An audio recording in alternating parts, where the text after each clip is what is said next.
이마에 표를 찍으라고 하는 하나님의 말씀이 나오는데, 에스겔서 9장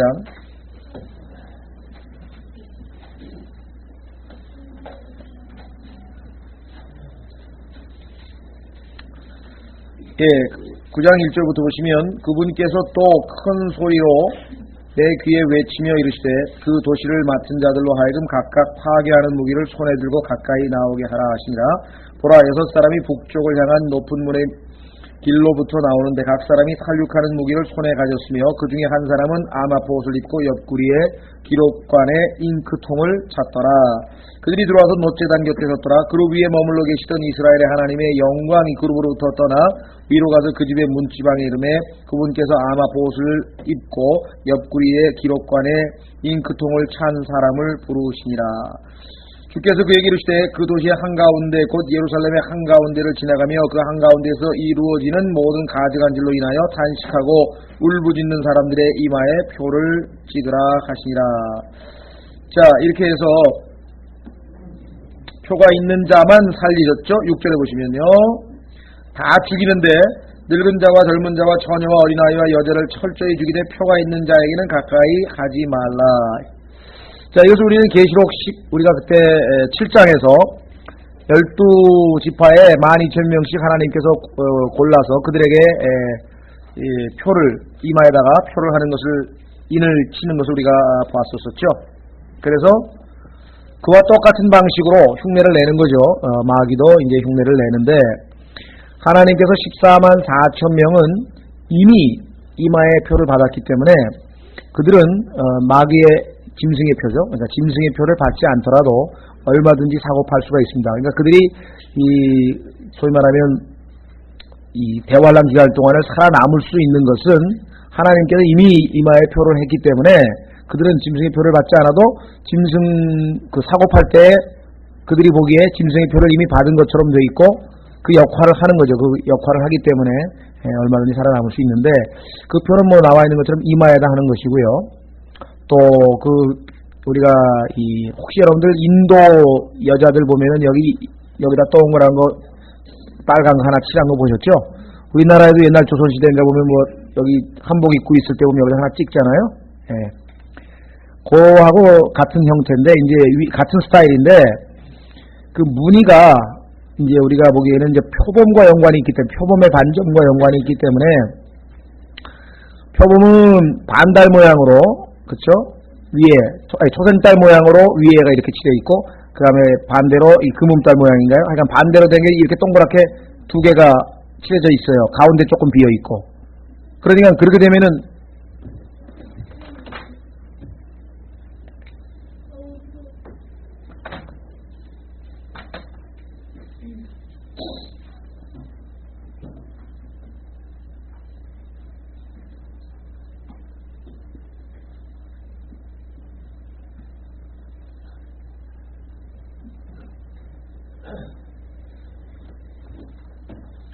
이런 식의 그 무늬가 표범에는 쫙 온몸에 다 찍혀 있죠. 예, 그래서 이제 이것이 사람의 입술 모양이 아니냐. 그래서 이제 적그리스도의 아까 얘기했던 그 유다의 키스, 유다가 예수님께 입 맞추는 그것과 연관을 지어서 보통 생각을 하게 되는데, 글쎄 모르겠습니다. 정말 저런 모양으로 이마에다가 저런 모양으로 인을 맞게 될는지, 아니면 우리가 전통적으로 보는 것처럼 여기에는 그런 얘기가 없으니까 에스겔서에서는 그저 이마에다가 어떤 표시를 하든지 이마에다가 그냥 잉크를 찍었는데, 아까 얘기한 것처럼 그것이 만약에 어떤 그 전자칩의 형태로 된 것이라고 한다면 뭐 이제 통제 수단으로 쓸 수도 있을 것이고요. 정확하게 우리가 알 수는 없지만은 일단 구약에서 에스겔서에서 9장에 나와 있고, 또 계시록 7장에 이미 한번 언급이 되어 있었고, 그래서 이 적그리스도도 그와 같은 유사한 방법으로 자기의 그 이마나 손 위에, 오른손 위에 표를 찍어서 그것으로 하여금 완전 통제할 수 있는 그런 수단으로 삼을 것이다. 우리가 추정을 해볼 수가 있죠. 그런데 그거를 또 이제 뭐 여러 가지 주장이 많습니다만은 제일 우리가 보기에 뭐랄까 황당하다 그럴까요? 그런 것은 이 안식교도들이죠. 예. 안식교도들이 일요일날 11시에 예배 드리는 게 짐승의 표다. 이렇게 가르친다. 왜 그러니까 그게 소위 말하면 옛날 우상 숭배하는 사람들이 모여서 했던 일이다. 그래서 자기네들은 일요일날 11시가 아니고 이제 토요일날 소위 말하면 이제 안식일날 한다고 이렇게 얘기를 합니다. 그래서 그 짐승의 표를 받지 말라 해보면은 일요일날 11시에 예배 가는 사람들이 다 짐승의 표 받은 거로 해서 이 팜플렛을 만들어가지고 모르겠어요. 여러분들 보셨는지 보면 많이 적어놨죠. 뿌리기도 하고 그랬었는데요. 그래서 그 이외에도 여러 가지 추측들이 많지만 성경적 근거는 없어요. 소위 말하면 짐승의 표 얘기하면서 에스겔서 9장 성경 구절을 제일 정확하게 그래도 우리에게 보여줄 수 있는 그런 구절인데 그것에 대한 언급도 거의 없고요. 또 아까 말씀드린 것처럼 상식적으로 생각할 때 짐승의 표 없으면 사고팔 수 없다 그랬는데 그럼 14만 4천 명은 짐승의 표를 안 받는다고 어떻게 사고팔 수 있을까요? 어떻게 살아남을까요? 그러니까 하나님께서 미리 그들에게는 그러니까 미리 그들의 이마에 이미 다 표를 해 두셔서 결국은 아무 문제 없게끔 하셨구나라고 하는 것을 우리가 충분히 추정할 수 있습니다. 자, 그 다음에 오늘은 14장으로 가겠습니다. 계시록 14장에 가면은요, 총 7개 지금 소위 말하면 환상이 쭉 나오는데 이것은 시간적으로 연결되어 있는 게 아닙니다. 이걸 조심하셔야 됩니다. 성경에 보면은요, 시간적으로 순서대로 안 돼 있는 내용들이 꽤 많아요. 그래서 그것 때문에 혼동을 일으키시면 안 됩니다. 예를 들면은 그 계시록 14장에 8절 보시면은요, 계시록 14장 8절에 보시면 또 다른 천사가 뒤따르며 이르되 무너졌도다 무너졌도다 저 큰 도시 바벨론이요. 지금 바벨론의 멸망에 대해서 지금 14장 8절에 나왔죠? 그런데 왜 또 16장에 가면 또 한 번 나온다고요? 16장 9절, 19절. 16장 19절. 이에 그 큰 도시가 세 조각으로 갈라지고 민족들의 도시들도 무너지며 또 큰 바벨론이 하나님 앞에 기억되어 그분께서 그녀에게 자신의 맹렬한 진노의 포도즙잔을 부으시니. 그럼 바벨론 멸망이 또 나오죠? 그러면 구체적으로 어떻게 멸망하는가 내용은 17장의 시스템, 다시 말해서 종교체제, 종교제도로서의 바벨론이 무너지는 얘기가 나오고 18장에 가면은 바벨론이라고 하는 도시가 무너지는 얘기가 나오고 그럼 구체적인 내용은 또 17장, 18장에 가서 설명이 되어 있어요. 자, 그러니까 우리는 이 계시록에 있어서 한 가지 조심해야 될 것은 연대기적으로 사건이 일어난 순서대로 기술된 것이 아니다. 사복음서도 마찬가지입니다. 사복음서도 시간 순서대로 기록된 게 아니에요. 주제별로 묶어서 기록된 책들이 대부분이기 때문에 예수님이 요거 한 다음에 요거 했고 요거 한 다음에 요거 했고 이것 잘못 알면은 막 앞뒤가 안 맞게 뒤섞여 버리게 됩니다. 그래서 우리는 오늘 이 14장에도 보면은 우선 7가지가 뭔지를 우선 살펴보겠습니다. 다 분리된 하나하나의 사건들인데요. 정보가 총 7가지가 이제 들어가 있는 셈인데 자, 한번 확인을 해보도록 하겠습니다. 아마 이 7년 환란 전체에서 일어나게 된 사건 중에서 조금 구체적으로 살펴봐야 될 그런 내용들을 좀 집어넣은 것 같은데 우선 1절서부터 5절까지 보시면은 여기는 계시록 7장에서 하나님께서 머리에다가 인을 친 그 사람들이 사역을 다 마치고 즉 그들은 증인으로 부르심을 받은 자들 아닙니까? 환란 시대에 증인으로 부르심을 받은 자들인데 사역을 다 마치고 지금 휴거되어서 이것을 우리가 환란 성도의 휴거라고 했는데 자 휴거되어서 지금 올라와 있어요. 하늘에 올라와 있습니다. 그러니까 그 사람들은 예수 그리스도께서 오시기 전에 환란 성도들이 휴거돼서 올라간다는 사실을 우선 얘기하고 자 그 다음에 6절에서 7절 보시면은 소위 말하면 영존하는 복음이라고 해가지고 교회 시대의 복음과는 전혀 다른 그러한 종류의 복음이 또 선포되게 됩니다. 자, 그건 좀 이따 또 설명하고요. 그 다음에 8절에 보시면 7년 환란 중에 있어야 될 중요한 사건 중에 하나가 바벨론의 멸망이죠. 그래서 바벨론 멸망에 대한 얘기를 합니다. 언급이 되어 있습니다. 자, 그 다음에 9절서부터 11절까지는요. 9절서부터 11절까지는 뭐냐면요, 그 짐승의 형상에 경배하고 이마나 손에 그 표를 받은 자들이 어떤 운명에 처하는가에 대한 내용이 지금 9절 10절에 대한 얘기입니다. 9절 10절 11절이죠. 예, 그 다음에 12절 13절은 그러한 짐승의 표를 받지 아니하고 이겨낸, 끝까지 믿음으로 견뎌낸 사람들에 대한 확신, 그들이 틀림없이 곧 구원을 얻게 될 것이라고 하는 이 얘기가 12, 13절에 나와 있습니다. 그 다음에 14절서부터 16절까지는요,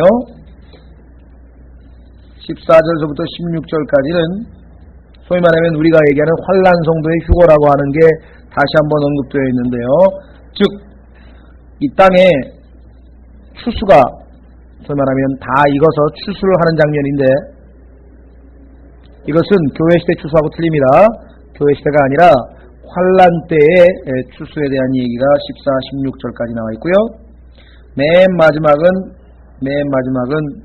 이제 예수 그리스도께서 재림하셔서 이 땅에 있는 그 자들, 악한 자들, 즉 환란 때에 휴거되지 못하고 지상에 남아있게 될 자들에 대해서 포도즙 틀을 밟는다, 즉 심판하시는 모습으로 묘사가 되어 있습니다. 그래서 아마겟돈 전쟁과 연관이 있지 않을까. 왜냐하면 여기서 그 피가 말 고피까지 찬다고 했었죠. 그런데 그것은 예수 그리스도께서 이 땅에 지상에서 재림하셔서 심판으로 말미암아 있게 될 그 피 흘리는 거죠. 예. 그래서 총 7개의 정보가, 7개의 사건이 잘못하면 이게 시간 순서대로 이루어졌느냐? 아니죠. 왜 그렇습니까? 14만 4천 명이 하늘나라에 올라가 있는 것은 언제입니까? 바벨론 멸망한 후겠죠. 여기 나와 있는 이 사건들이 시간적 순서로 되어 있지 않다라고 하는 것을 염두에 두신 다음에 제가 좀 하나 둘씩 살펴보려고 합니다. 자, 우선 14장 1절에 또 내가 바라보니 보라, 어린 양께서 시온산 위에 서 계시고 그분과 함께 14만 4천이 서 있는데 그들의 이마 안에는 그분의 아버지의 이름이 기록되어 있더라. 자, 그러니까 이들은 그 엄청난 대환란을 통과한 거죠. 그렇죠? 그야말로 살아남았어요. 왜? 하나님께서 인을 치셔서 이미 보호를 하셨기 때문에 그렇겠죠. 자, 그래서 구체적으로 시편에 보면 이들이 그러한 고통을, 어떠한 고통을 이겨냈는가 한번 확인해 보겠습니다. 시편 91편 5절에서 8절.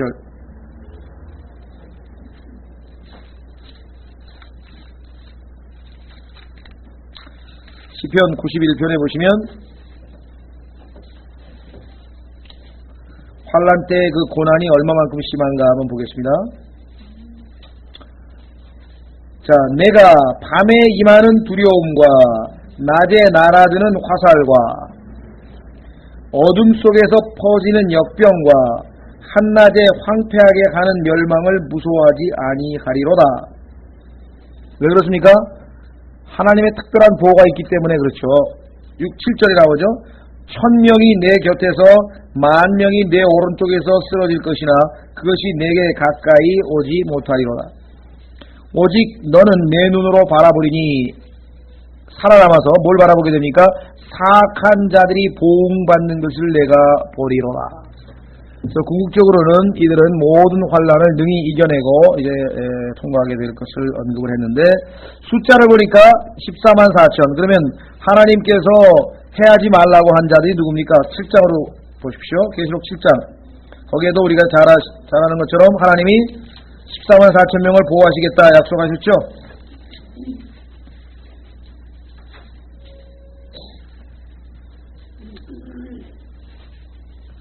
3절, 계시록 7장 3절에 이르되 우리가 우리 하나님의 종들의 이마 안에 인을 칠 때까지 땅이나 바다나 나무들을 해하지 말라 하더라.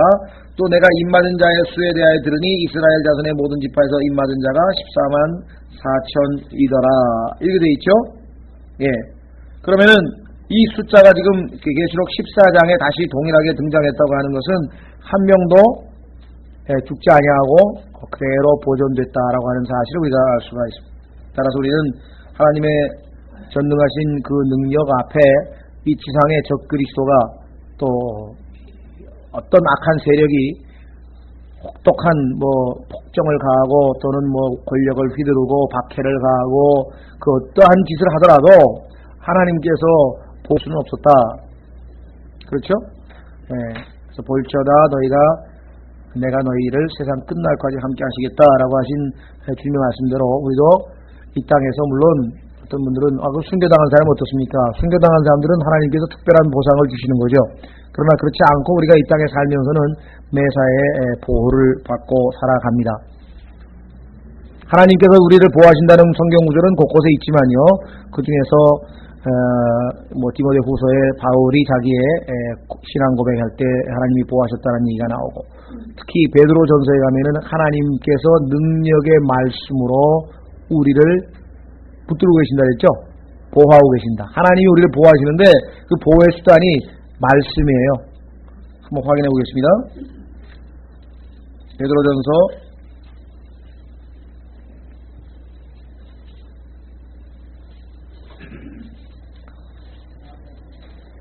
1장, 베드로전서 1장에 보시면은 5절에 하나님의 권능으로 보호받고 있느니라 그랬죠. 거기 말씀은 어디 나오나요?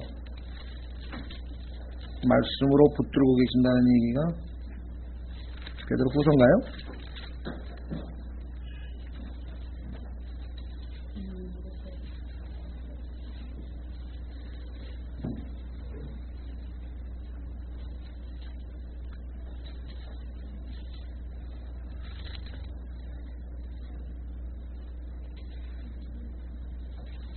우선 베드로전서 1장 5절부터 한번 보겠습니다. 베드로전서 1장 5절. 너희는 마지막 때에 드러내려고 예비하신 구원에 이르도록 믿음을 통하여 하나님의 권능으로 보호받고 있느니라. 여기 분명하게 언급을 했고요. 하나님의 능력의 말씀, 히브리서 1장인가 보죠? 제가 아까 잘못 읽은 히브리서 1장에 보시면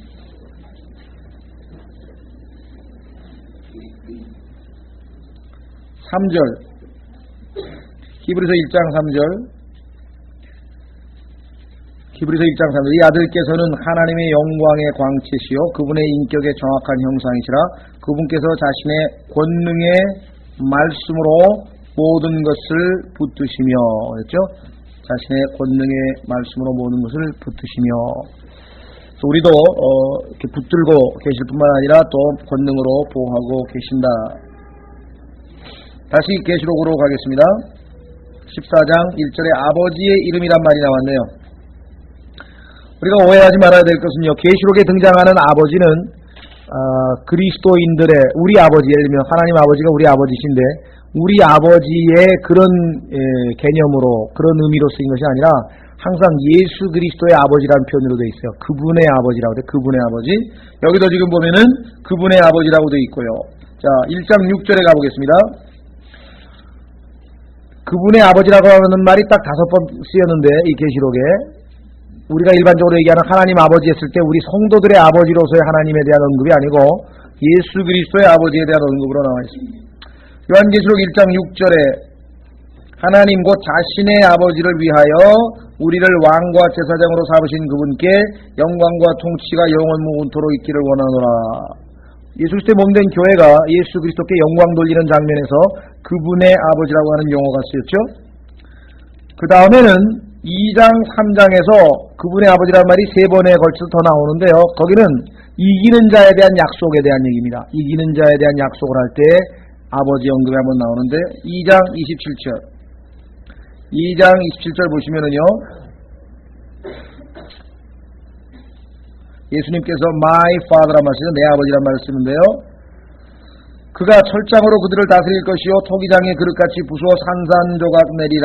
이것은 곧 내가 내 아버지께로부터 받은 것과 같으니라. 이렇게 되어 있죠. 그래서 이것은 이기는 자에 대한 약속 26절 연결되어 있습니다. 그 다음에 이제 우리가 보는 계시록 14장 1절에서 예수 그리스도에 관해서 예수 그리스도의 아버지의 명칭으로 그분의 아버지란 말을 썼는데, 아시다시피 여기 지금 문맥은 예수 그리스도께서 이제 곧 왕으로서 등극하시기 위해서 지상에 재림하시기 직전의 상황이죠. 역시 영광 받으시는 예수 그리스도와 연관 지어져서 그분의 아버지란 말이 쓰였다.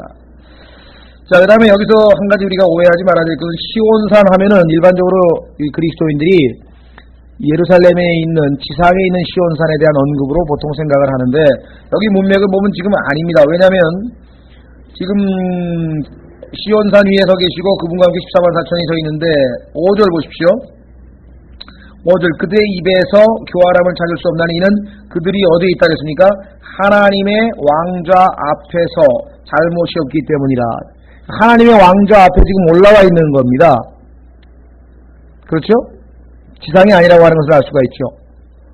자, 그래서 우리는 하늘에 있는 시온산에 대한 성경 구절을 좀 확인해 보면 여기가 지금 하늘에 있는 시온산의 모형이 지상에 있는 시온산이다. 자, 우선 성경에 히브리서 12장 히브리서 12장에 가면 하늘에 있는 시온산에 대한 언급이 나옵니다. 히브리서 12장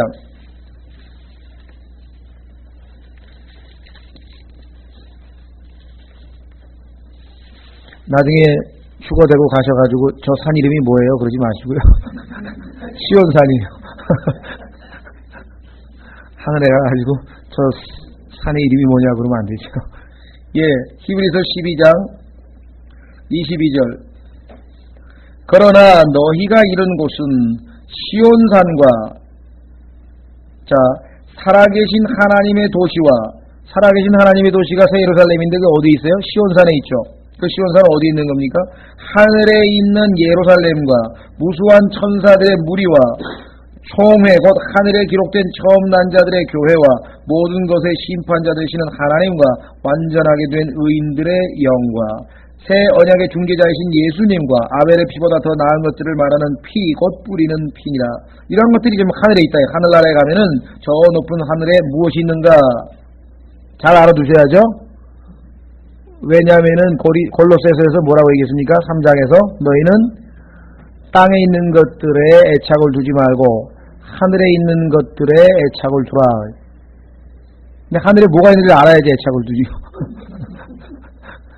하늘에 뭐가 있는지를 그 놀라운 보배로운 피가 여기 하늘에 가면 있다 이거죠. 우리가 얘기하는 그 보배로운 예수 그리스도의 피가 저 위에 가면 있고 여러분과 저의 영원한 보장인 새 예루살렘이 거기 있고 또 의인들의 총회가 있고 여기 보시면 뭐가 있는지 잘 열거되어 있습니다. 자, 그 다음에 이 산은 이사야서 14장 13절에 있지 않겠습니다. 내가 저 높은 곳에 올라가서 그 산에 올라간다고 했던 이 마귀가 올라가고 싶어 했던 산 아시죠? 네. 또 에스겔서 28장 14절에도 한번 확인해 보겠습니다. 에스겔서 28장 14절에 보시면 뭐라고 나오냐면요. 하나님의 거룩한 산이라는 표현이 나옵니다. 에스겔서 28장 14절에 너는 기름 부음을 받은 그룹이여 덮는 그룹이라 내가 너를 그렇게 세우매 내가 하나님의 거룩한 산 위에 있었고 그러면 덮는 그룹이 있는 뭡니까? 셋째 하늘 저 시온산에 있는 그곳에서 하나님 위를 덮는 그룹의 역할을 하다가 하나님의 거룩한 산 위에 있었고 불타는 돌들 한가운데서 오르내렸도다 이렇게 되어 있죠.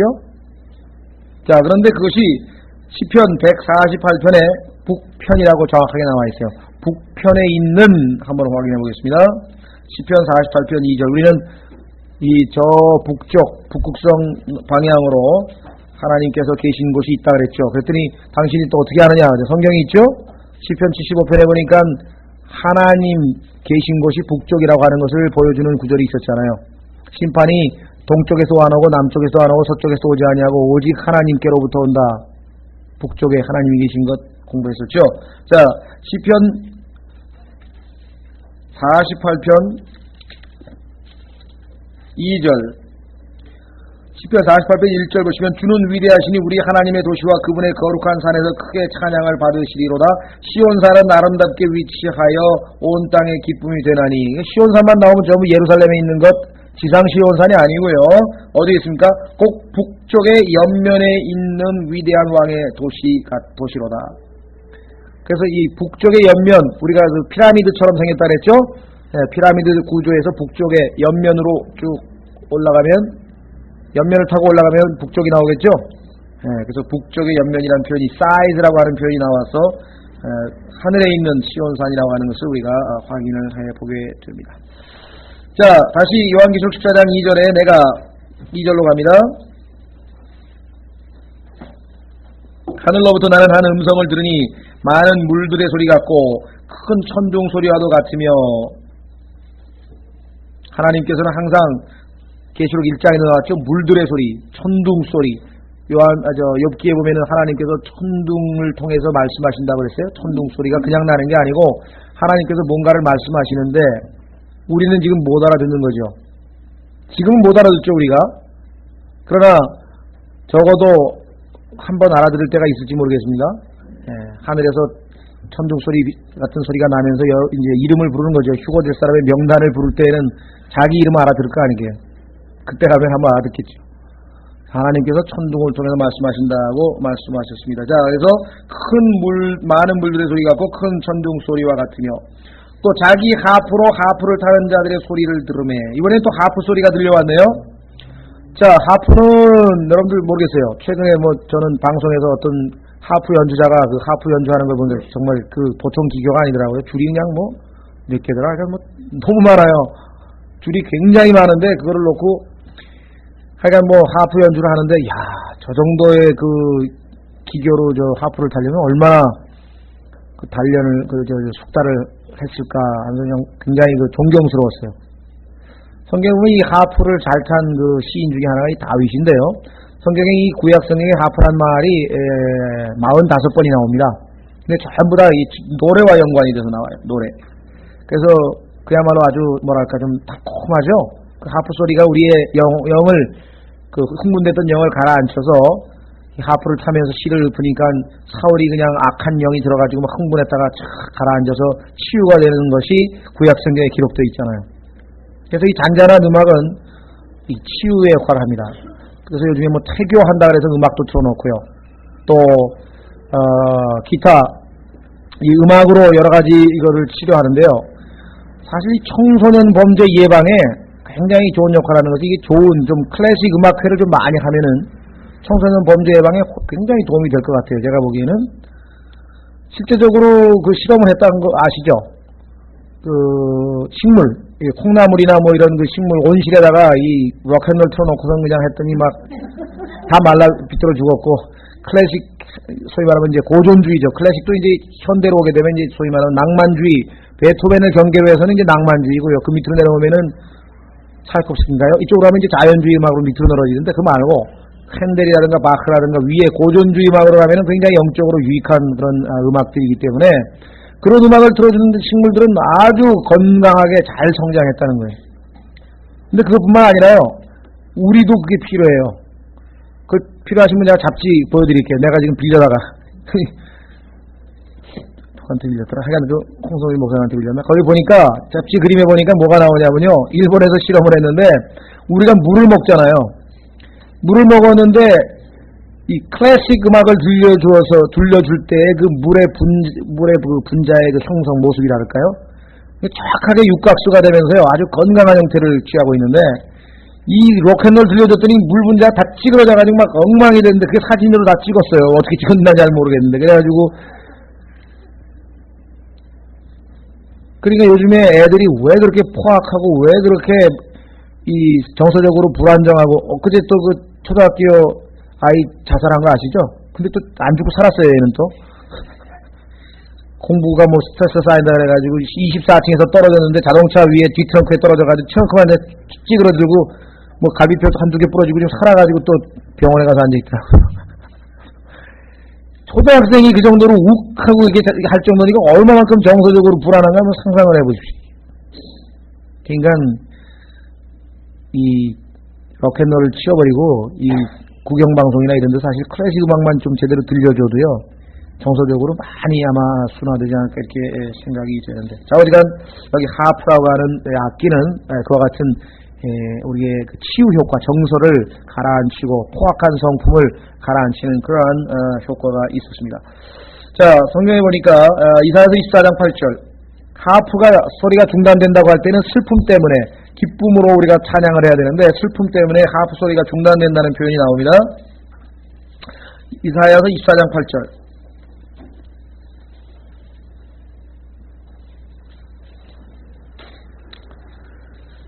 자, 환란 때 어려운 처지에 있는 이스라엘 백성들은 하프를 탈 상황이 아니죠. 그래서 8절 작은 북을 치는 희락이 그치고 기뻐하는 자들의 소리가 끝나며 하프 타는 기쁨이 그치고 여기 나와 있죠. 사람들이 노래하면서 포도즙을 마시지 못하며 이렇게 나와요. 반면에 시편 137편 2절로 가시면은 거기에는 그 바벨론으로 포로로 사로잡혔던 사람들이 너희 예루살렘에서 부르던 노래 좀 불러보면 어떻겠냐라고 이제 그 바벨론 사람들이 이렇게 부추기는 장면이 나오는데 하프를 걸라라고 하는 표현이 나와요. 자, 시편 137편 2절에 보시면 시편 137편을 보시면 1절부터 우리가 바벨론의 여러 강변에 앉아 거기서 참으로 시온을 기억하며 울었도다.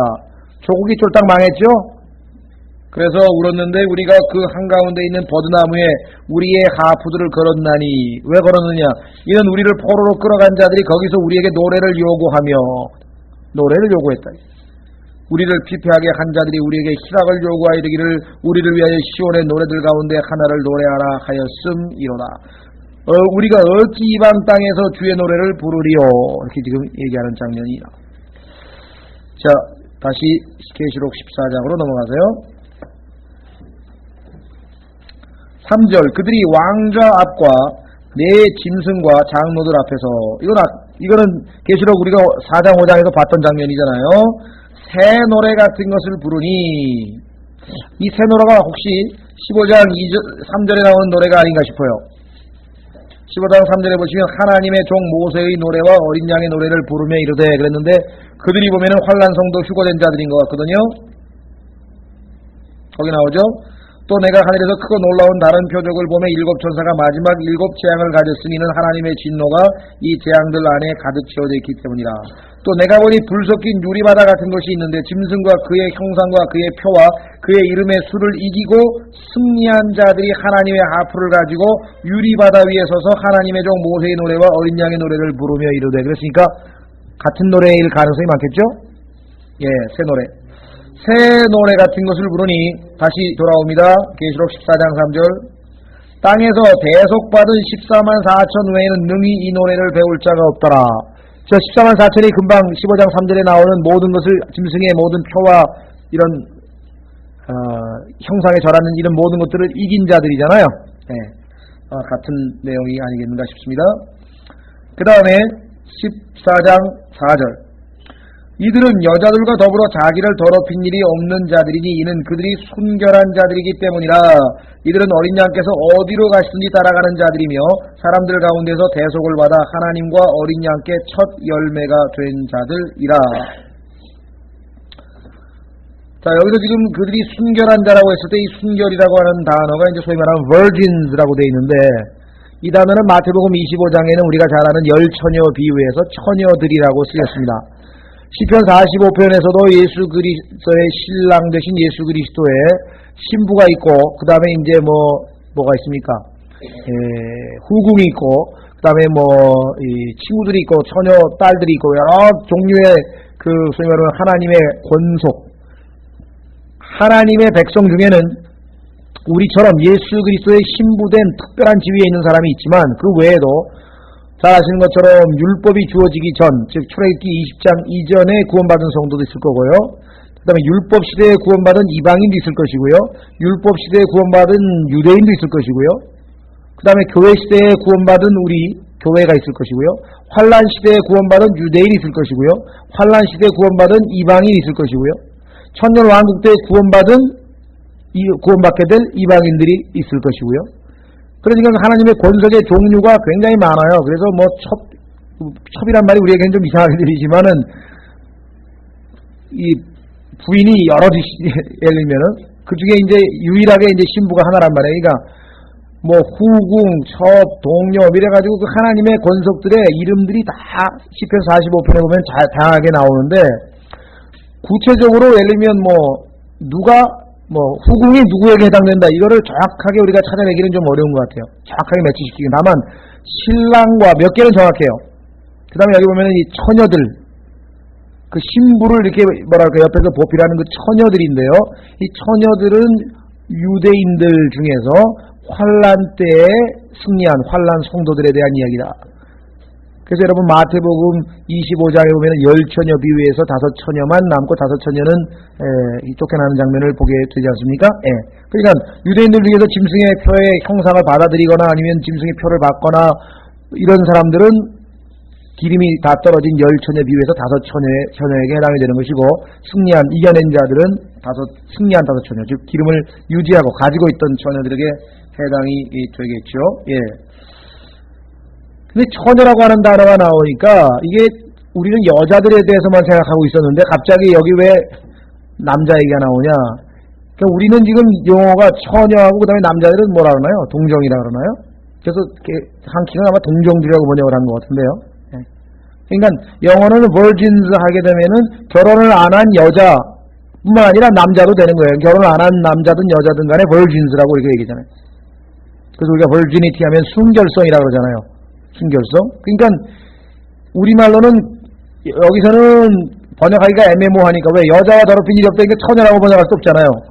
여기다가 처녀라고 번역하면 이제 더 앞뒤가 안 맞는 일이 되어버리잖아요. 그러니까 할 수 없이 이거를 순결한 자들이라고 번역을 했고, 마태복음 25장에는 이제 처녀들이라고 번역을 했는데, 그렇기 때문에 하나님께서 영어를 택하셔서 성경을 보존하신 겁니다. 하트도 마찬가지잖아요. 하트. 우리는 어떻게 심장이라고 번역할까요? 마음이라고 번역할까요? 영어는 문맥에 따라 두 가지가 얼마든지 해석이 가능하잖아요. 그래서 영어는 eclectic, 다시 말해 종합적인 언어입니다. 뭐 퍼센트를 따지면 뭐 어떤 사람은 뭐 게르만 독일어에서 50%, 이태리에서 30%, 불어에서 몇 프로에서 그까지 어떤 사람은 어휘 조사를 아마 해서 언어학자가 이렇게 해놓은 것도 있는데요. 어쨌거나 모든 언어가 거의 이 종합돼서 만들어진 언어이기 때문에 포괄적인 의미를 가질 때가 참 많아요. 때로는 그게 우리에게는 어려울 때가 있죠. 그렇죠? 나중에 기회가 있으면 한번 하트라고 하는 말이 도대체 제일 쉽지 않은 단어가 이 하트거든요. 마음으로 믿으면 구원을 얻는다 그랬는데 그 마음으로 믿는다는 얘기가 도대체 뭐냐? 그 성경으로 나중에 다 따져보면요, 이 마음은 지정의를 포함하고요. 아주 굉장히 넓은 개념으로 성경에 보면 쓰여 있는 것을 보게 돼요. 마음의 생각이란 말이면 네 마음에 무슨 생각을 하고 있느냐는 마음의 생각이라면은 벌써 지와 연관이 돼 있잖아요. 그렇죠? 감정과 연관이 돼 있고, 그 다음에 마음으로 결단한다. 그러면 그건 또 뭐예요? 의와. 그러니까 지정의를, 우리가 지성, 감성, 의지를 다 포함하고 있는 굉장히 광범위한 의미로 이 마음이라는 단어가 쓰인다는 거죠. 그러니까 마음으로 믿어 그러니까 감정만 생각해가지고 예수님 믿을 때 눈물 콧물이 좀 흘려져야 구원받는가 보다 또 그렇게 생각하는 사람이, 마음으로 믿으라는 소리를 그렇게 이해를 하는 사람이, 그게 아니고 머리로 일단 이해가 돼야 돼요. 복음이 이해도 안 됐는데 믿는다는 건 이건 무조건 믿는다, 그것처럼 바보스러운 게 어디 있어요? 이거 어떻게 무조건 믿어요? 알아야 믿지. 성경에서 보면은 안 다음에 믿는 거거든요, 순서가. 그냥 무조건 믿어야지 진짜 믿음이고 맹목적인 믿음이 진짜 믿음인데 그건 아니에요. 그건 성경에서는 성경적인 의미에서의 믿음은 아니다. 자, 그래서 우리는 이 virgin이라고 하는 단어 때문에 혼돈이 생기는데요. 이 문제를 일반 사람들은 이게 혹시 영적인 의미로 해석해야 되는 거 아니냐. 그러니까 구약 성경에 보니까 하나님께서 우상 숭배한 것을 영적인 간음이라고 그렇게 말씀하셨으니까 그런 영적인 간음을 저지르지 아니하고 순결을 지킨 자들, 그걸 여기서 이 소위 말하면 virgins라고 하는 용어로 쓴 거 아니냐. 이렇게 이제 보통 이 영적으로 해석하는 사람들이 상당히 많아요. 그런데 문맥은 상당히 문자적으로 해석을 해야 될 것 같거든요. 왜? 여자와 여기 뭐라 그랬어요? 더럽히지 않았다는 얘기가 구체적으로 나와 있잖아요. 그렇죠? 이들은 여자들과 더불어 자기를 더럽힌 일이 없는 자들이니. 그러니까 조심하셔야 됩니다. 물론 결혼을 안 했다고 하는 의미가 있지만은 그것과 더불어서 이 성경에서 이 더럽혔다고 하는 의미는 정상적인 결혼에 관해서 쓰는 용어는 아닙니다. 왜? 성경에서 하나님께서 결혼은 축복하셨고, 결혼은 성경에서 뭐라고 얘기했냐면은 이 세상에 있는 것 중에서 가장 존귀한 거라 그랬어요. 한번 확인해 보겠습니다. 히브리서 13장 4절. 히브리서 13장 4절. 하여간 오늘날 이 구절을 보면 제가 아주 굉장히 마음이 아픈데요. 우리나라 이거 참 IT 강국이라는 게 이게 저주입니다. 여러분들이 아마 IT 강국이 우리나라가 돼서 얼마만큼 큰 저주를 받았나 한번 생각해 보십시오. 어떤 사람은 뭐 휴대폰 많이 팔고 뭐 팔아 돈 벌어가지고 우리 지금 뭐 잘 먹고 잘 산다. 잘 먹고 잘 산지는 모르지만요. IT 강국 때문에 전 국민이 포르노화가 된 거예요. 전 국민이. 완전히 막 어려서부터 시작해가지고 이게 지금 여기 나온 거 보세요. 히브리서 13장 4절. 결혼은 모든 것 가운데서 존귀한 것이요 잠자리는 더럽히지 말아야 하거니와 음행을 일삼는 자들과 간음하는 자들은 하나님께서 심판하시리. 대한민국에 지금 심판받을 사람이 얼마나 많은가 한번 좀 생각해 보십시오. 그러면 그 인터넷하고 그 텔레비전 뭐 이거 IT만 조금 우리가 좀 덜 보급됐어도요 이렇게까지 전 국민이 그렇게 되지는 않았을 거예요. 그렇죠? 엄청난 영화, 텔레비전, 그 다음에 인터넷 이것으로 아이간 이 마지막 시대를 큰 음녀 바빌론에게 그냥 내어주는 그런 꼴이 되고만. 자, 결혼은 모든 것 가운데 존귀한 것이요 잠자리는 더럽히지 말아야 하거니와. 그러니까 더럽히지 않는 잠자리가 있다는 거죠. 정상적인 하나님 축복하여 하는 결혼은 결혼을 통한 것은 합당하다. 자, 그러니까 간음, 음행에 대한 언급이라고 하는 것을 우리가 여기에서 알 수가 있습니다. 디모데전서 5장 14절에 보면은 젊은 여자들이 결혼하는 것은 하나님의 뜻이라고 되어 있습니다. 지난번에도 제가 그런 말씀을 한번 드린 적이 있었는데요. 이 땅에서 그나마 경건하게 자식을 키울 수 있는 사람이 시집장가를 많이 가야지. 그렇죠? 그나마 소금과 빛이 그나마 좀 생길 것이지. 빛과 소금 역할할 사람이. 힘들고 내 혼자 신앙생활 하기도 힘들어 죽겠는데. 그렇죠? 신앙 지키기 마지막 이 악한 현실에 대해서는 너무너무 힘들다. 그래가지고 나 혼자 신앙 시키기도 힘든데 내가 가가지고 그 남편 뒷바라지에 애 키우면서 내가 신앙을 과연 지키겠냐. 지금도 성경 한 장 읽을까 말까 하는데 그때 가서는 밥 먹고 청소하고 뭐 하다 보면 난 성경 한 장도 못 읽거다. 이렇게 지레 겁을 먹어가지고 아예 시집장가들 안 가려고 하는 것 같은데요. 성경에는 젊은 여자 시집가는 것이 마귀에게 비방할 기회를 안 주는 올바른 것이라고 되어 있습니다. 그래서 형제들의 경우에는 말씀드린 것처럼 그렇게 하나님의 뜻을 이루는 자기 진로 문제나 이런 걸 놓고 기도를 많이 하지만 자매들의 경우에는 특별하게 하나님께서 너는 선교사가 되라든가 무슨 뭐 특별하게 이 부르심이 따로 있기 전에는 예외적인 경우를 제외하고는 1차적으로 훌륭한 형제를 만나서 결혼을 해서 가정을 그리스도인 가정답게 튼튼하게 잘 유지하면 그게 교회가 건강하게 되는 일이고 그렇게 되면 빛과 소금의 역할을 하는 일들이 교회가 훨씬 더 잘 할 수 있는 그런 것입니다. 그래서 이게 보통 일이 아닙니다. 사실 이게 놓고 기도를 많이 해야 되는 거고요. 교회에서 또 저희 같은 교회는 믿음이 세상 사람들이 일반 교회 사람들이 보기에 이상한 믿음들이잖아요. 우리가 좀 너무 독특한 믿음이고 성경도 이상한 걸 쓰고 모든 게 다 그러다 보니까 같은 믿음 찾아서 이 결혼한다는 것도 쉬운 일이 아니고요. 자, 사도들도 보면은요, 자매들을 데리고 다니면서, 아내된 자매들을 데리고 다니면서 시중들에게 해서 복음 전하게 한 것을 성경에서 인정했잖아요. 그렇죠? 예. 물론 예외적으로 바울 같은 경우에는 누구를 대표하냐면 바로 여기 나와 있는 이 사람 대표하잖아요. 바울은 스스로 뭐예요? 예, 동정이 된 것이죠. 자, 마태복음 19장. 마태복음 19장 보면 예수님께서 스스로 고자된 자들에 대해서 얘기했죠. 그들이 바로 그 말씀이 오늘 이 요한계시록 14장에서 성취된 것입니다. 마태복음 19장 11절 12절에 보시면 마태복음 19장 10절 마태복음 19장 10절에 보시니까 예수님의 제자들이 그분께 이르되 만일 자기 아내에 대하여 남자의 경우가 이러하다면 결혼하지 않는 것이 좋겠나이다 하거늘. 왜? 아내를 버리면 그게 다 가늠한 거, 이혼만 하면 다 가늠한 거라고 얘기를 하니까 그 얘기했죠. 11절 그분께서 이르시되 모든 사람이 이 말을 받을 수는 없고 오직 아버지께서 그것을 주신 자들이라야 할 수 있느니라. 하나님의 은사여야 돼요. 바울같이 하나님이 특별한 은사를 주셔서 결혼하지 아니하고도 외로움도 이겨낼 수 있고, 그렇죠? 또 성적인 충동도 이겨낼 수 있고, 이러한 모든 것들이 갖추어진 다음에 해야지. 그런 것도 갖춰지지 않은 사람이 그냥 무슨 스스로 자기 의의를 내세우려고 종교심을 내세워가지고선 그냥 뭐 신부가 돼가지고 어디 수도원에 가가지고 거기서부터 이제 뭐 이상한 뭐 막 도착 증세 나타나고 막 별 희한한 짓을 다 하고 다음에 땅굴 밑에다가 막 사생활을 나와가지고 다 묻어가지고 말이죠. 수도원하고 수녀원하고 뭐 땅굴을 파서 여러분들 그 얘기 들으셨어요? 얼마나 그 카톨릭 사람들 하는 짓을 보면 야, 예? 수도원하고 수녀원이 땅굴을 통해 다 통해져 있어가지고 그 아래 막 이 사생아들 막 뼈가 막 얼마나 많이 나온지 모릅니다. 그 다음에 교황 중에는 아예 여자 교황도 있어가지고 막 임신한 채 행렬을 하다가 들통이 나기도 한 사람도 있고요. 그 다음에 아예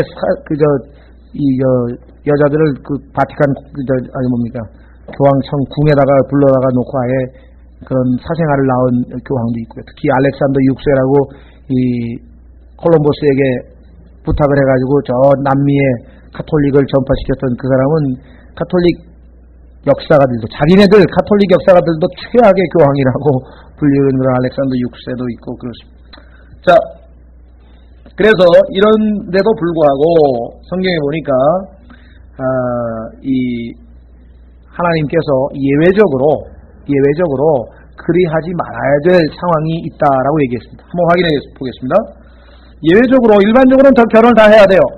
그러나 특수한 경우에는 하나님께서 오늘 지금 계시록 14장의 경우에처럼 은사를 주셔서 결혼하지 않도록 하는 경우가 있습니다. 잠언 31장 3절 보시면 여러분들 어머니가 아들에게 부탁하는 얘기 나오죠.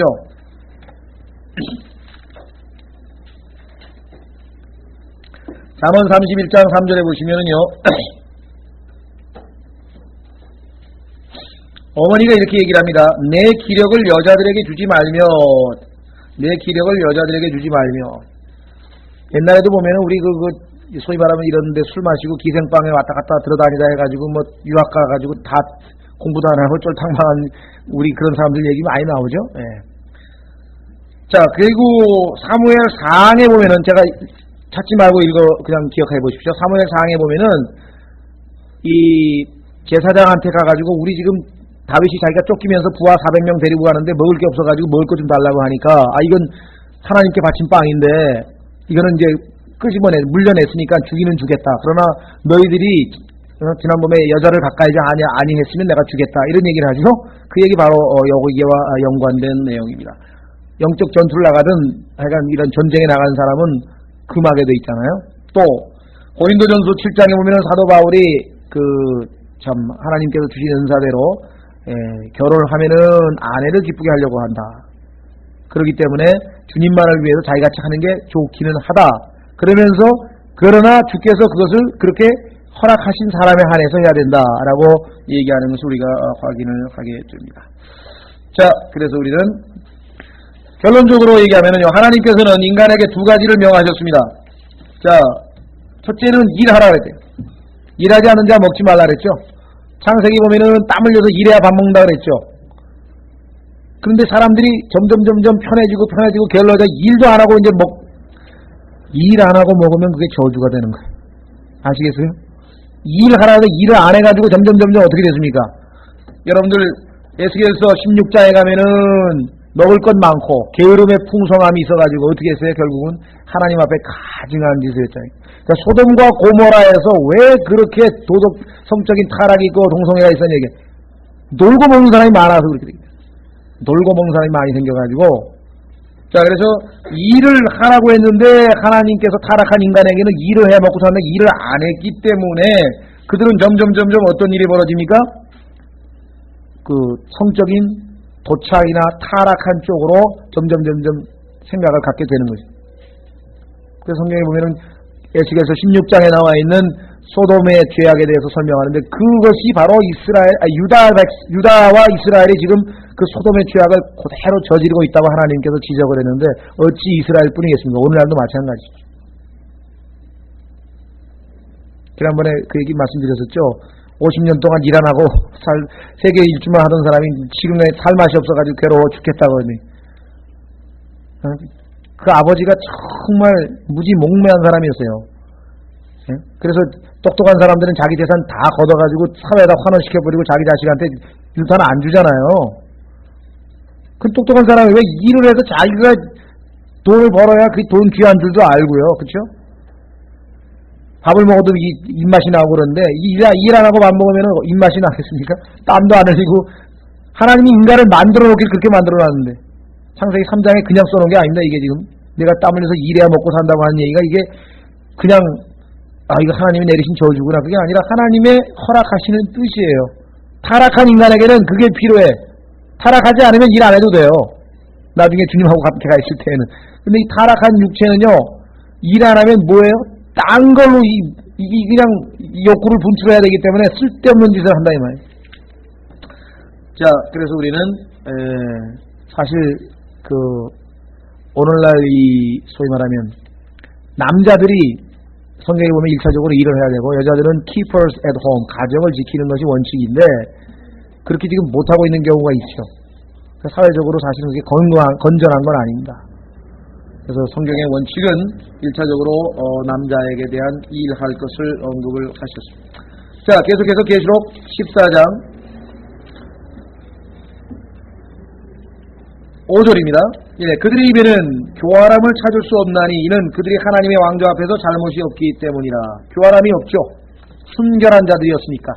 자, 이 교활함에 대해서는 우리가 천년왕국 때 가면은 모든 사람들에게는 교활함이 없습니다. 이 가엘이라고 하는 말이 속임수인데요.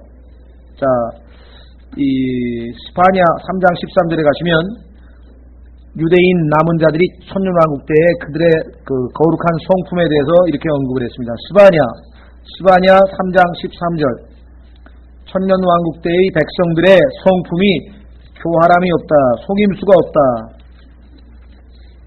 그러니까 오늘날은 정말 뭐라 그러나요? 옛날에 서울에 올라가면은 조심하라 그래서 서울에 가면은 뭐라 그랬습니까? 눈 감으면 코베 간다 그랬나요? 눈 감으면 코베 가고, 그 다음에 또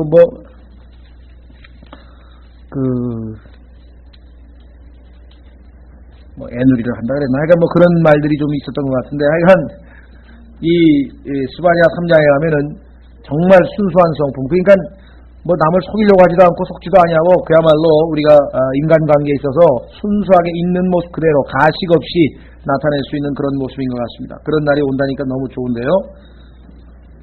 사람 만나서 그 사람이 정말 마음에 있는 순수한 대로 말을 하는가 그걸 모르니까요. 여기서도 자꾸 또 재야 되고 이게 얼마나 피곤합니까? 자, 스바냐 3장 13절 이스라엘의 남은 자들이 불법을 행하지 아니하고 거짓을 말하지 아니하며 그들의 입에는 속이는 혀도 보이지 아니하리니. 바로 이 얘기가 지금 바로 그 얘기입니다. 이는 그들이 먹고 누울지라도 그들을 두렵게 할 자가 없을 것입니다. 자, 성경에서 예수님께서 이들을 예표하는 인물을 한번 만나신 적이 있습니다. 요한복음 1장 40절. 요한복음 1장 47절에 가면은 나다나엘이라고 하는 한 이스라엘 사람을 보면서 예수님께서 그의 마음을 속을 들여다봤는데 거기에 교활함이 없다. 똑같은 단어인데 여기는 좀 표시를 번역을 달리했네요. 자, 요한복음 1장 47절. 예수님께서 나다나엘이 자기에게 오는 것을 보고 그를 가리켜 이르시되 보라 참으로 이스라엘 사람이라. 이게 언제입니까? 천년왕국 때 참으로 진짜 이스라엘 사람들이 이렇게 될 거죠. 뭐라고 얘기했습니까? 그 속에 거짓이 없도다 했을 때 이 거짓이라고 하는 단어가 지금 계시록에 나와 있는 영어로는 똑같은 단어인데 한쪽은 거짓이라고 번역을 하고 한쪽은 이제 교활함이라고 번역을 해요. 자, 교활함이 찾아볼 수 없나니 이는 그들이 하나님의 왕좌 앞에서 잘못이 없기 때문이라 이렇게 있습니다. 자, 그래서 우리는 7가지 환상 중에서 첫 번째 환상까지 왔습니다. 오늘 1절부터 5번까지가 휴거된 14만 4천 명 이스라엘의 증인들의 모습. 다음 시간에 계속해서 14장 6절 7절. 이거 굉장히 중요한 테마네요. 왜냐하면 성경에서 딱 한 번밖에 언급되지 않은 영존하는 복음, 에버라스팅 가스펠인데요. 이 복음은 오늘날 전하면 안 되는 거죠. 근데 오늘날 이거 들고 다니면서 전하는 사람도 있다고요? 나한테 시대가 어느 때인데 말이야, 예수 그리스도 믿고 보혈로 구원받으라고 그런 유치한 복음을 전하냐고. 지금은 시대가 마지막 때가 돼가지고 영원한 복음을 전해야 되겠다라는 거예요. 저를 그렇게 가르쳐 주신 분이 계셨습니다만은 지금 영원한 복음 전하면 큰일 나죠. 그래서 이제 천사라도 저주를 받는다고 갈라디아서에 써 있으니까 조심하지. 지금 전하는 복음은 예수 그리스도의 은혜의 복음입니다. 성경의 복음이 네 가지 나오죠. 4가지 나오고 하나는 다른 복음이라 그래요. 다른 복음은 없나니 이건 진짜 복음을 왜곡시킨 거니까 다른 복음이란 말은 말 자체가 틀린 거고. 그래서 우리가 5가지 복음이라고 하는 주제로 아마 우리 계시록 주제별 스타디 처음 할 때 기초를 놓기 위해서 우리가 한번 한 적이 있었는데 한번 좀 준비하시려면은 그 5가지 복음을 한번 테이프를 듣고 오시면 여기서 영전하는 복음이 쉽게 더 빨리 이해가 되지 않을까 싶습니다. 오늘 여기까지.